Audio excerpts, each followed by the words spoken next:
because there was a son who actually lived on the property as well. Yep. And when it was being subdivided, the builder built a house for the son right at the lane. And then this other house was surrendered as part of the development. So it's Purpose. really quirky. Oh. This meeting of the Board of Education is now in session. Please stand and join us in the Pledge of Allegiance. I pledge allegiance to the flag of the United States of America and to the republic for which it stands, one nation, under God, indivisible, with liberty and justice for all.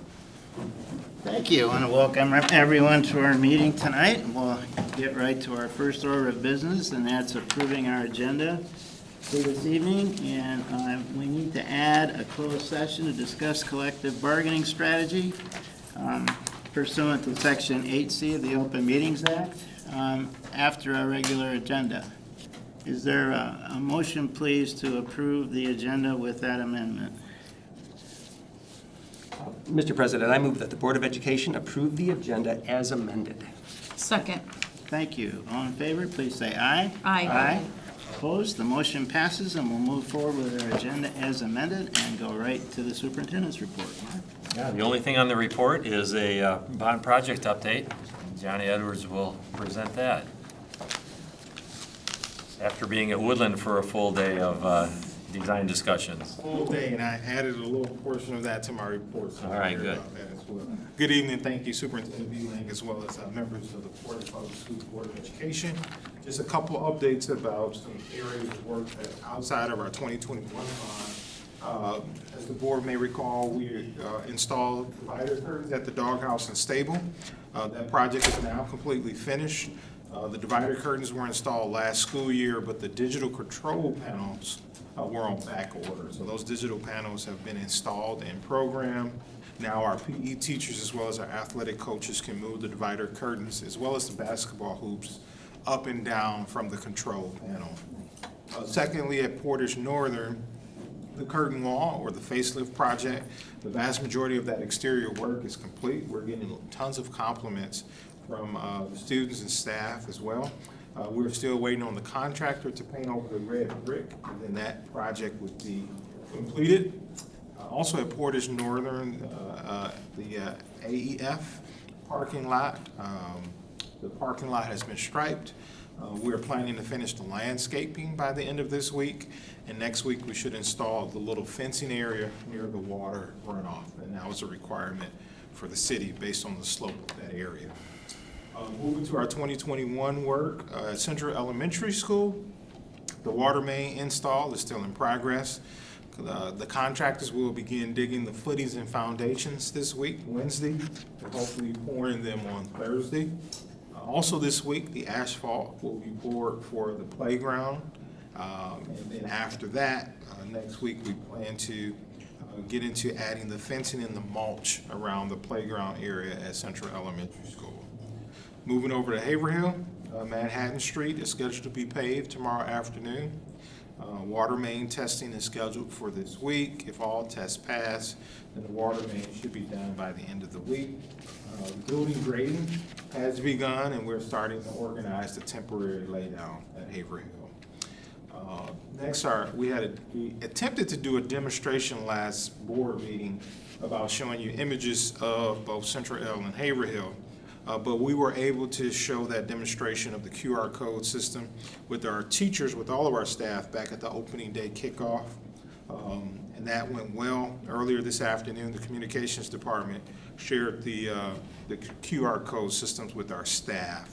More information will come with that, how we can share that more broadly through our Portage Bond website.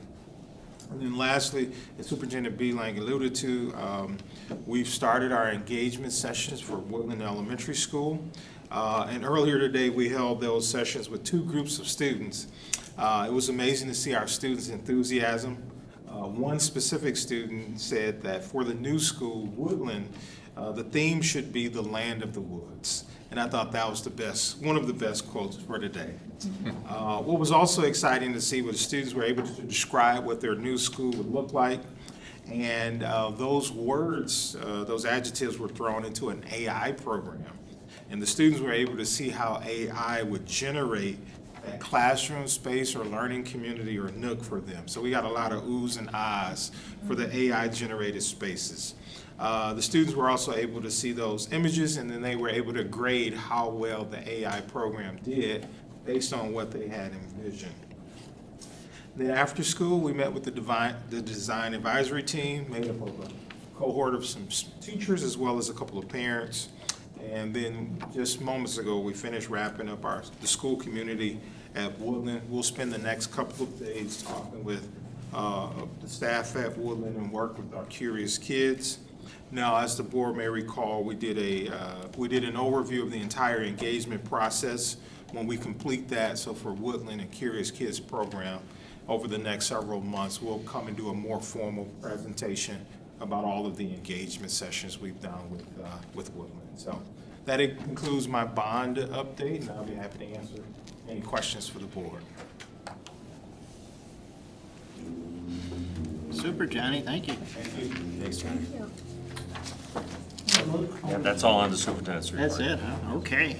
We'll move to our comments or communications section. There are none this evening.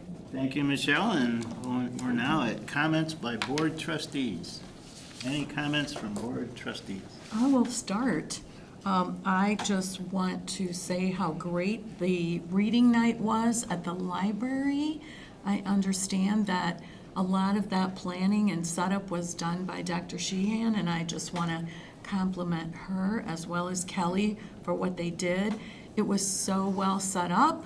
It was really exciting to see all the books there.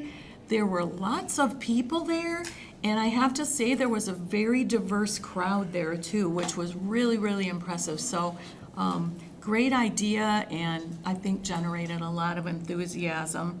I also wanted to mention that Portage Central is having a band competition on Saturday, September 23rd, and I believe the performances start at 2:45 at McCamley Knight Field. So if you're not doing anything on that Saturday, it might be kind of fun to go out and see what the competition is. Thanks, Terry. Anyone else? I also attended the book night and really appreciated the number of conversations I heard going on about books and questions of families, the what ones were favorites, which ones, asking questions about things, how would this be taught.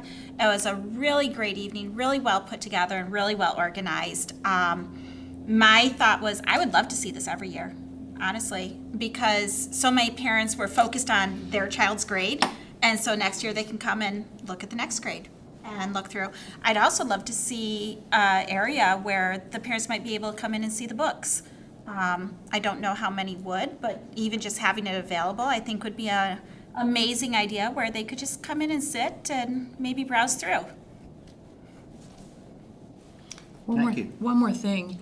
One of the teachers recommended a book to me called Roses and Radicals that's about women's suffrage, and so I have purchased and downloaded that on my Kindle, so I will be reading it. I heard great things about it, and I've been reading some things pertinent to those topics recently, so I thought, yeah, I'm going to do this. Oh, thank you for saying one more thing, because I remembered something too that I was thinking about and then forgot to say while I was speaking. I want to say thank you for the teachers who invited us to visit their classrooms at open houses. That was awesome.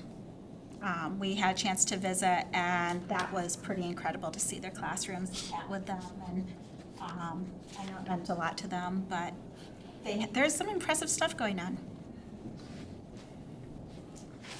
Thank you, Kimberly. Anyone else?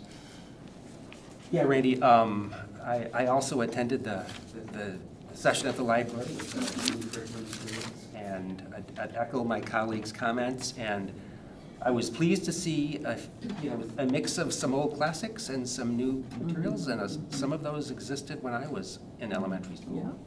So yeah, I know, Mark, and they were not on stone tablets. Yeah, it was a good night. And then I would just say, in our board cycle, we're through our slower summer months, and we're back at it twice a month now, and you can feel momentum picking up, and it's good to see all of you. And good to see us back in our twice-a-month schedule. Thank you, Bo. Anyone else? I'll go briefly. I was also able to attend the first night at McKinley Knight Field, and it was really neat to listen to everybody speak and talk about Coach Knight and to meet his wife and everything. So that was a neat thing to experience. I was fighting back tears a few times while the speeches were going on. Just, yeah, that was. I didn't know him and I was moved, so. Yeah. Thinking the number of memories that came back, that was amazing. Thanks, Emily. Anyone else? I just want to mention that we have a retreat prior to our next board meeting on September 25th, and as always, we've got some policy work to do. That includes more work on those monitoring reports for ends and the owner linkage, outstanding items, the community survey, and the thank you notes, and also trying to put a schedule again to visit schools on a regular basis. Those are some of the items on the agenda. If anybody has another item, send me an email, let me know, and we'll try to get it in. Any board committee reports?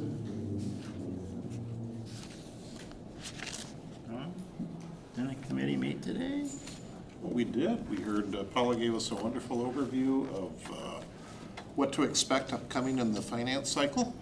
And so the wheels are greased and ready to go on that. Very good, Keith. Thank you. Okay, we'll move to the consent agenda. We have 3 items on it tonight. Approval of minutes, the August 21, 2023 special meeting, closed session, and regular business meeting.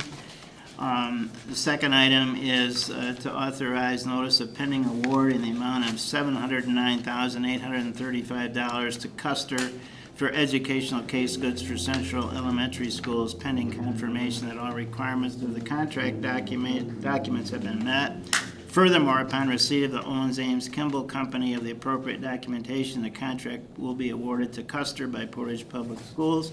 Funds will come from the 2021 bond. You recall we discussed that at our last board meeting.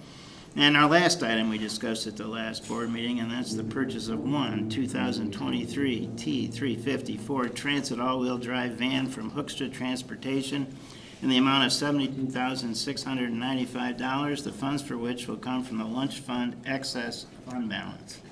Are there any exceptions to the consent agenda as presented? Hearing none, the consent agenda is approved. And our next stop is page 18, Assurance of District Performance, Monitoring Report 2.6, Asset Protection, and there's a motion on page 18. President Van Antwerp, I move that the Board of Education accept Monitoring Report 2.6, Asset Protection, as a reasonable interpretation and evidence of compliance with policy. Thank you, Terry. Is there a second? Second. Thank you, Keith. Mark? Sure. This policy is really around protecting and maintaining and not risking our assets. There are 10 subsections to this which further explain what that means. I have listed my interpretation, which remains unchanged from the previous one. It's a pretty stable interpretation over the years, so there really haven't been any changes to that. And then an updated report.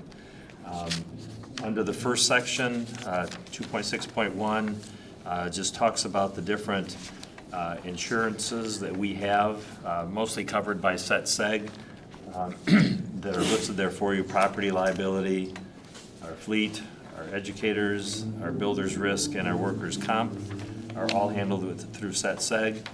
And then we have a catastrophic student accident medical insurance policy with First Agency Incorporated.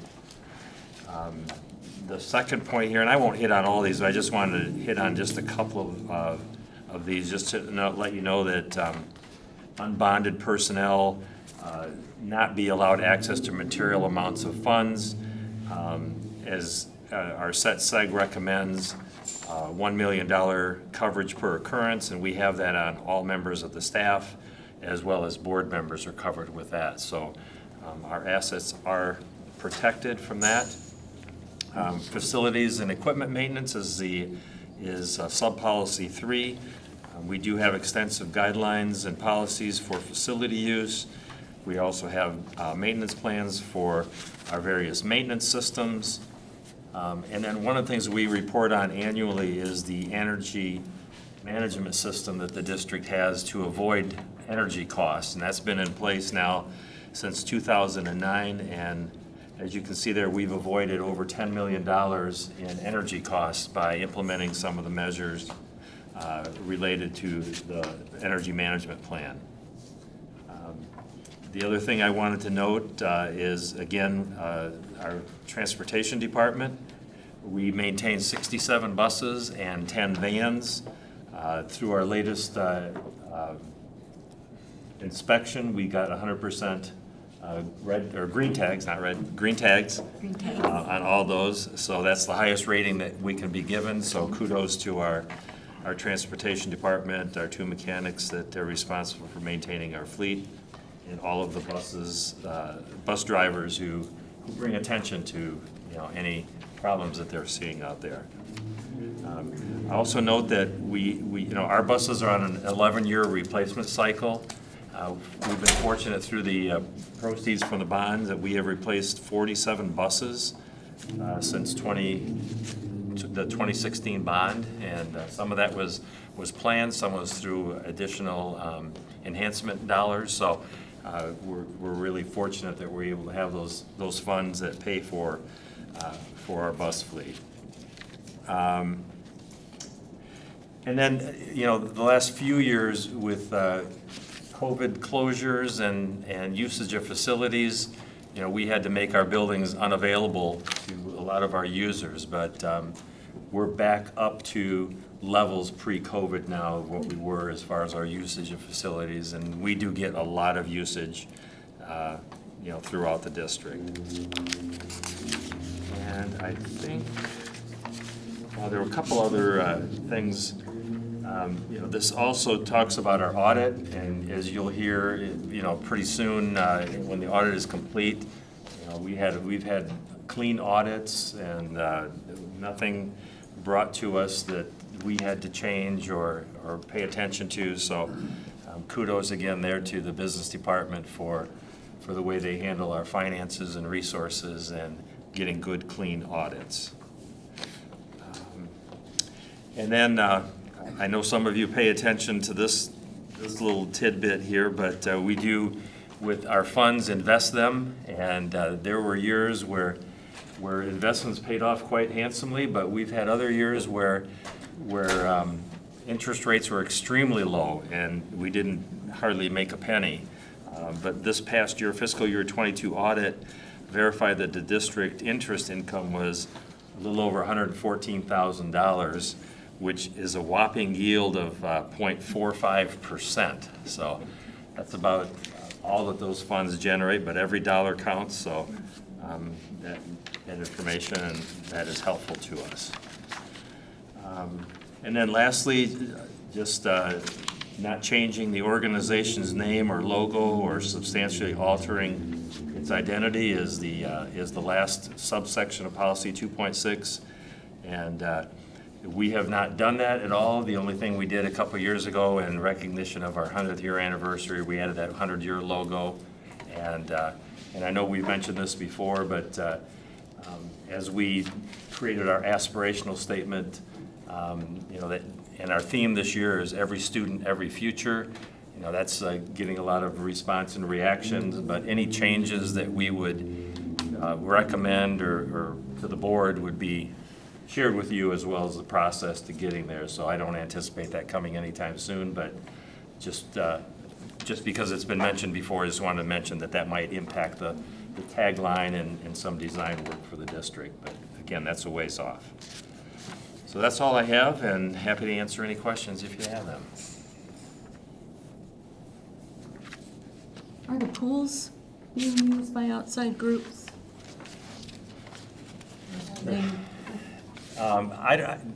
Michelle's probably better equipped to handle that response. I don't know if you want to handle that now or if... Yeah, no, so right now, the Greater Kalamazoo Crocs is renting pool facilities for their program. Okay. I know there used to be like lap swim or open swim or, We're still hoping to do that at some point. The challenge we've faced, and all the pools are facing it, I know what you're gonna say, yeah. And then for us particularly, because if we were to do any kind of community open swim, we would want to do it probably during the day, probably at Northern because of the freestanding of the building. And so then we can't rely on any students who might happen to be lifeguards. So we'd have to find people in the community, so. I don't know when they used to be. I thought they were early in the morning, but maybe I'm, They were, and that's an option as well. It's just between our own swim teams and now with Crocs there.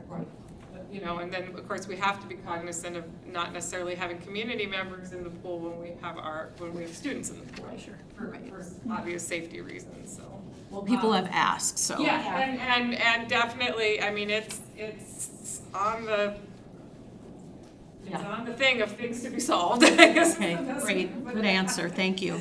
Well, and Michelle, and I know Johnny's been involved in the discussions as well with trying to utilize those pools, but in a responsible manner, as well as, everyone seems to want the same times for all their activities, and that presents some challenges, but lifeguards acquisition has certainly been a challenge. I remember taking swim classes in the evenings at the pool at the old middle school, and community swims weekly. I think it was Monday nights. Yeah, that would be nice to be able to do things like that. I agree. Question, I have also received questions not about the pool, but about being able to schedule gym facilities and so on. At what point, is that calendar-based, or what's going on as far as groups being able to schedule things? We have a facility use process. Perfect. It's online. It can be accessed there. Our gymnasium spaces were one of the, I remember in years past, they've been completely booked from, sun up to sundown and beyond. I Fantastic. add that because of the contract negotiations, we're only able to schedule out as far as we have the calendar, because we can't put our own programs, you can't book outside people, right? And then find out our calendar and have those be conflicting. We don't want to have to boot people once we schedule them. So I know she's only scheduling them out as far as we have a calendar. That makes sense. I appreciate that. Thank you. It's definitely challenging for the groups that want to plan the year. Yeah. But that's just, that's the only really way to handle it, and to ensure that, our Portage Public Schools programs do get priority, which we do. Thank you. That's good information to know. I appreciate it. Any other questions for Mark on this one? Well, just to underscore, this is a really important monitoring report, and it kind of flies under the radar. It's kind of underappreciated, but it's really important. Yeah, Mark, thanks for, it was a great report, and thanks for highlighting the 100% green tag on the buses and facilities being back to pre-COVID levels in terms of usage. That's all good. Any other comments, questions? All those in favor of approving monitoring report 2.6, asset protection, please say aye. Aye. Opposed? The motion passes. The monitoring report is approved. And we'll move to our next monitoring report 2.10, communication and support to the board on page 31. Is there a motion, please? Yes, President Van Antwerp, I make the motion that the Board of Education accept monitoring report 2.10, communication and support to the board, as a reasonable interpretation and evidence of compliance with policy. Thanks, Keith. Is there a second? Second. Thank you.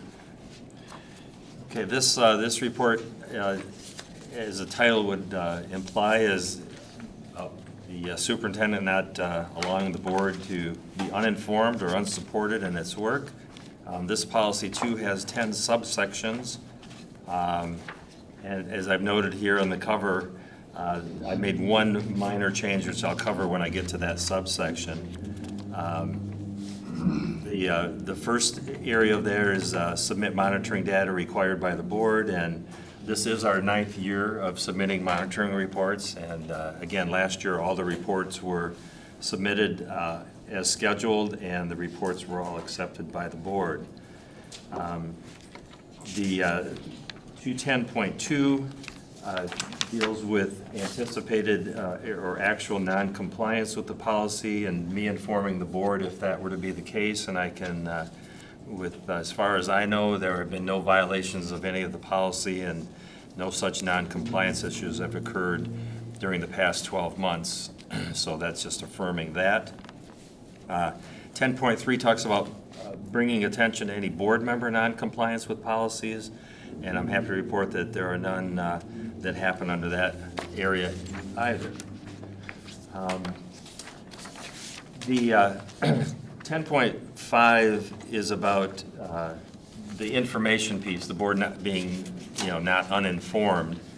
These are all written as thou shalt not do this or that, and so it's kind of a negative language that it comes at you, but I tried to capture the key things during the last 12 months that came as either board education pieces or came through discussion items or action items or superintendent's report, and there are 24 topics that I saw that were on the agendas that range from school safety to more recently at the end of the year budget planning for this school year. So that just tells you that you're getting a lot of information and kind of, you don't realize it during the course of the year until you sit back and kind of review it, and it gets to be a lot. 10.6 is talking about the how information is presented to the board, and this is where I made a mild change to the interpretation, is capturing the concept that the data that we present to the board is done so at a high level.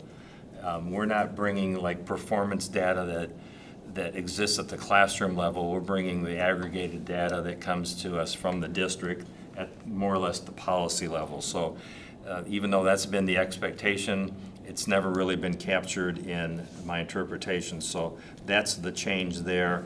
And I also added the word rationale after information because our recommendations often come with not only information but rationale as well. And that's, again, coming through the monitoring reports is where that's aimed to be at, but also pertains to recommendations for action that come before the board. Let's see. The 10.8 is around communicating governance information to individuals and board members. And, I like to err on the part of, or on the side of, providing all board members with the same information. So things that you may ask me individually in response, I'll respond to the entire board, so everyone's working off the same list of information. And that's just the way I've approached my communications with the board.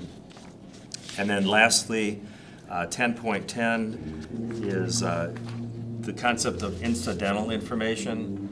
It's information that's nice to know, but it doesn't really apply to the monitoring process or to the evaluation process. So the two incidental information items that the board has requested through policy is a monthly summary of the financial performance, which Paula provides to you on a monthly basis. And again, we're trying to keep that at a high level, but still present information that is useful for you to have and understand how budgeting is approached, how the spending is going throughout the course of the year in some key line items. So that's presented on a monthly basis. And then the board also is asking for a annual report on safety, and which we do during my evaluation annually at the end of each year. And we're allowed to do that in closed session because we disclose a lot of things that we don't want the general public to know about, safety measures and that happen. So that's just the capturing the fact that those two reports happened this past year. So that's really, and there's other incidental information, I guess, that's presented either through periodic updates that I provide you or during the superintendent's report at board meetings, or sometimes it'll come from under board education, but a lot of that information is incidental and not specific to monitoring how the system's working, but kind of good to know because people have an interest in that stuff. So, happy to answer questions if you have them.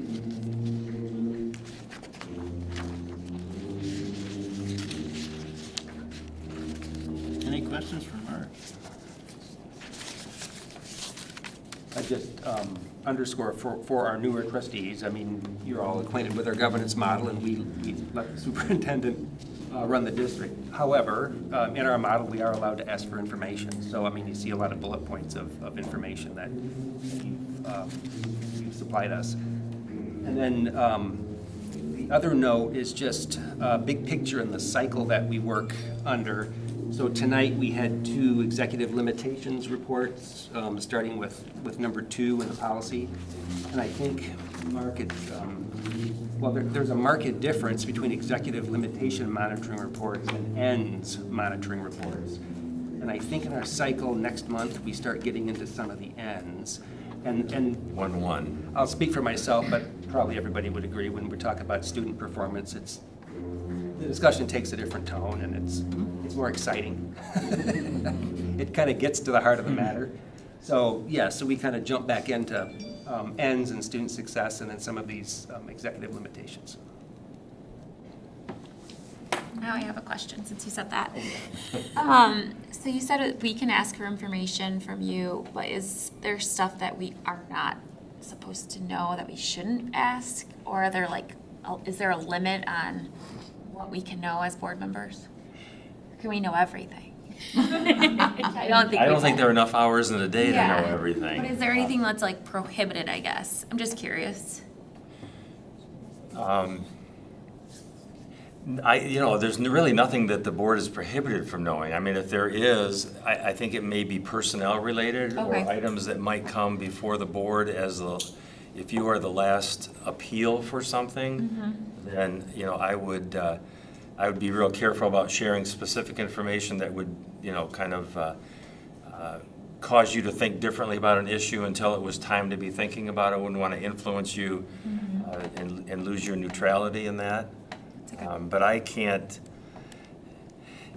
there are so many things that happen in a district. Yeah. It really is trying to balance what is it that you're asking versus how much time is it going to take to gather that information, what's the cost of staff time to do that. But if it's a simple question, something that you're getting, by all means, let me know. Cool, thank you. And just to clarify that the requests for information come from the board and not from individual trustees. I mean, we do operate as a board. Okay. And so it'd be something that we talk about together, typically at a retreat. And that's how some of these things get processed, so. Yeah. But if there's a quick question that, I can answer, by all means, I do that regularly. I know many of you have asked a question. And if it's something that I think the full board should know, then I would respond to the whole board that this question has arisen and this is this is my response to that. Anything else? Mark, is a good monitoring report, and we appreciate all the communication and support you provide us with. And we get a lot of reports and a lot of recommendations in the course of a year, and they're all well-written and readily understandable, and we appreciate all the work that goes into that because it makes our job. And probably the most important one I didn't mention on this is, Barb also serves as the secretary to the board, recording secretary, so she does a lot of support work that I'd be negligent if I didn't mention that in her role in supporting you and getting ready for these meetings and doing all the things she does behind the scenes, so. My pleasure. You should know that. Thank you, Barb. Welcome, my pleasure. Okay, all those in favor of approving monitoring report 2.1, communication support to the board, please say aye. Aye. Aye. Opposed? The motion passes, and we're now ready to move to our action items. We're on page 42, and that's to certify the delegate assembly representatives. So, the delegate assembly in Lansing this year, garden spot is on November 9th, Thursday night. It starts about 7 o'clock, and it can go on and on and on. Is there anybody who would like to be the voting delegate for that particular meeting? My understanding is that you need to be there present for the Thursday meeting, Thursday session for that? No. No, you just need to be there at night. Just in the evening. Yeah, just in the evening. Yeah, 7, yeah. Well, I'm going to be there Thursday for one of the sessions, so I would be pleased to be the voting delegate at that event. If you'd, I'm planning to attend Friday evening through Sunday, so. okay. But, yeah, I don't know how that scheduling works out. You're happy to be the delegate. I sure am. Thank you so much for this opportunity. Thursday, November 9th. But we need an alternate delegate as well. I'll be the alternate delegate. Oh, There you go. super, super. Thank you. Okay then. We have our delegates and alternates chosen, so is there a motion, please? President Van Antwerp, I move that the Board of Education declares Randy Van Antwerp as its voting delegate and Kimberly Larson, No. as alternate for the 2023 Michigan Association of School Boards Delegate Assembly. Thank you, Terry. Is there a second? Second. Thank you, Keith. All those in favor of certifying the delegate assembly representatives, please say aye. Aye. Opposed? The motion passes. And we move on to our second action item, which is approval of attendance at the 2023 MASB Annual Leadership Conference. There's a motion on page 45, please. Well, President, I'll make the motion that the Board of Education approve attendance by all board members at the MASB 2023 Annual Leadership Conference, and approve reimbursement of actual and necessary expenses for attendance at said conference as per bylaw 0175.1. Thank you, Keith. Is there a second? Second. Thank you. All in favor of approving attendance at the 2023 MASB ALC, please say aye. Aye. Opposed? The motion passes. Our last action item tonight is new teacher appointments. There's a motion, please, on page 49. Well, President Van Antwerp, I move that the Board of Education approve the appointment of the following teachers for Portage Public Schools. Kim Christ, Central Middle School teacher. Lisa Morris, ECSE teacher. Jonathan Schmidt, ESI teacher at Central Middle School. And Megan Poolman, ELA Social Studies teacher at Northern High School. Thank you, Terry. Is there a second? Second. Thank you. Brad? Good evening, trustees. As I promised last time, I'd be back with a much shorter list of teachers this time, so only the 4 this time. And just to update the board, we are actually still looking for 2 additional teachers. So the week that we brought teachers back, because of class sizes with our 6th grade at Central Middle, we have looked to add 2 teachers there. So at some point in a future board meeting, I will be bringing those to you as well. But I don't have them as of yet, so I can't bring them as of yet. So, but bringing these 4 forward for approval. Thank you, Brad. Any questions for Brad? All in favor of approving the new teacher appointments, please say aye. Aye. Opposed? The motion passes. The new teacher appointments are approved. And welcome to these 4 new teachers to Portage Public Schools. We'll now move to our discussion items, and the first item is to approve a contract for nursing services.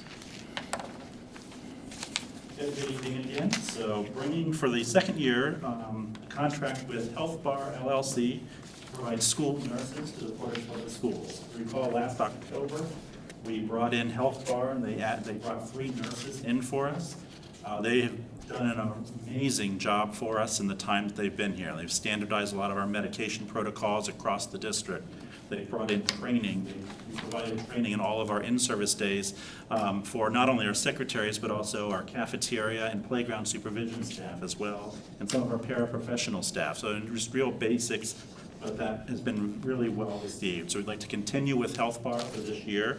Happy to say that 2 of our 3 nurses have returned. One of the nurses missed the hustle and bustle of the ED, the emergency department, which I cannot imagine, but so we wish her luck and send her on her way, but we have a great nurse, Chloe, to replace her. Chloe's actually also a parent in the district as well, so really good connections in that way, but we've been very pleased with Health Bar and the service they've provided, so we asked to re-up. Unlike last year when we were able to cover with ESSER funds, now we are going to be covering this cost with at-risk dollars or through 31AA, so Dr. Metzen-Gerhardt and her team have taken a lead role in kind of that day-to-day supervision with the nurses, and we'll be continuing that as we move forward. Happy to answer any questions that you have.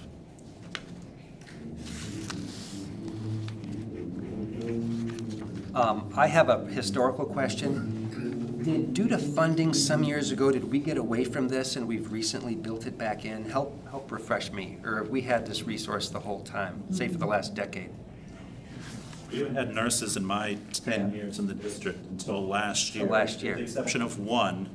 We've had a nurse who rides one of our special education school buses to provide support to a student or 2 within that. That's been our only nursing support in the district, and we've relied on her from time to time if we needed things in other areas, but this is a true add to the district, and it's certainly been very valuable. And is, I'm veering a little bit here, bear with me, but are in-building counselors something that we had gotten away from, and now with funding we're up to par, we're back in with full staffing with that? I'm a little hazy on it, but I thought that had gone away at some point and we've slowly built it back So in. we've had counselors in the traditional sense at the secondary levels. What we've been able to bring in with some new funding, the 31-in-6 funding, is actual contracting with therapists to come in and do some of that mental health work. Yeah.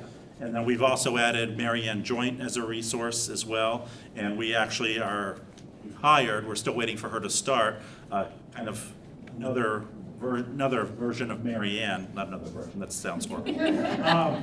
But another resource like Mary Ann to bring in who can be available to our district at all times. And so, yeah, I used the wrong term there. But I guess the broader point is, you know, when we went through the issues back in like 09 and 10, I mean, all the statewide budgetary issues, and we really had to lose some of these additional support services, and now they're being built back in, so One of the it's things that was gratifying. lost at that time, that I know from historical, is like the elementary counselors. So we had counselors in our elementary school. They have not come back in that counseling role, if you recall, about 6 years ago now. We added in the student and family engagement specialists, Yeah. which have taken on some of those duties, but it's not a true counselor role. Yeah, I mean, pardon me for veering, but I just wanted to help make the bigger picture of the importance of building back these services, so much appreciated. May I ask a quick question? The 31AA, you mentioned those are at-risk funds. Are those ones that are affected by the number of students that we have on who qualify for free reduced lunch? No? So I Okay. didn't know the end, but yeah, no. I didn't know if, I know that we're encouraging families to answer about that if they believe they would qualify. And I was hoping something like this might encourage more if they qualify and haven't filled out. That's a formula that, It's still, calculation, but it's not Okay. based on free and reduced lunch. okay. They should still fill it out. It'll help elsewhere. Any other comments, questions on the nursing services contract? Okay, our final discussion item is we approve the architectural services contract for West Middle School Servery remodeling. Thank you again. So we've done some work at West Middle School prior to my arrival with some major renovations, including the cafeteria space. So our recommendation tonight is to engage the architectural services of Tower Pinkster to go one step further, to focus on our servery area. And that's specifically what our students experience when they enter into the space as they're collecting their food items. More specifically, we're hoping to put in a design that would be somewhat equivalent or similar to what our students experience at Central Middle School and North Middle School, which obviously got an entire new school. The contractual amount is $105,000. It crosses our $100,000 threshold for board approval, and the funds would come from the food service excess fund balance. We've engaged Tower as attended discussions as well as attended the budget. Our goal would be to bring a recommendation to the board later this year and to have this work done of the summer 2024. We've included a copy of the contract for your pleasure, which outlines the scope of the project as well as compensation. And Susan knows way more about this topic than I do, but I'll be happy to answer any questions about the contract or the project.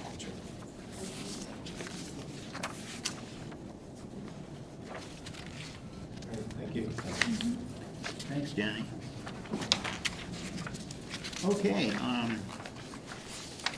is there a motion, please, to move into closed session to discuss collective bargaining strategy for Section 8C of the Open Meetings Act? Is there a motion to do that? Somebody just say, so moved? So moved. Very good. Is there a second? Second. Thank you, and this is a roll call vote. Mr. Kroll? Yes. Mrs. Crawford? Yes. Mrs. Navaria? Yes. Mr. Van Antwerp? Yes. Mr. Snyder? Yes. Mrs. Hamilton? Yes. Ms., excuse me. No, that's okay. Yes. Yes. Thank you. The motion passes, so we'll go into closed session, and I think we're going to stay right here. Okay, I'm great. just going to. You guys will all have to leave, Bar except for turns Brad. out the record. Thank you. It's my side sitting. I am Mrs. I don't know. Either one works. We will not be taking any action